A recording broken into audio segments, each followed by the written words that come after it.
এই বন্ধুরা কেমন আছে তোমরা? চলো তো অনেকদিন করে চলে এসেছি, তোমাদের সাথে শেয়ার করবো আমার বাড়ি যে ছোটো ছোটো বাচ্চাগুলো আছে তাদেরকে কীভাবে রেখেছি। দেখো আমরা ঠান্ডা পড়েছে তো তাই তাদের গায়ের উপরে পুরো খাঁচাটাকে পুরো কাপড় দিয়ে মুড়ে দিয়েছি যাতে ঠান্ডাটা না লাগে। ওরা বেশি ঠান্ডাতেই থাকে, তাও আমরা বেশি ঠান্ডা পড়ছে তো খুব, তাই কাপড় দিয়ে মুড়ে দিয়েছি। দেখো ওকে বার করেছি, ওকে দেখো বার হতেই চাইছিল না, তারপরে ভাবলো কীভাবে বেরোলো আমি জানি না।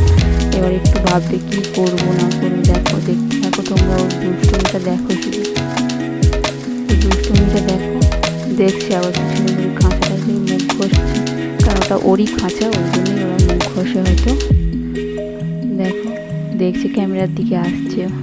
দেখতে থাকো, কেমন লাগলো জানিও। যদি এরকম ভিডিও দেখতে চাও তো আমাকে জানিও, আমি এরকম ভিডিও আবার পোস্ট করবো, তো দেখতে থাকো।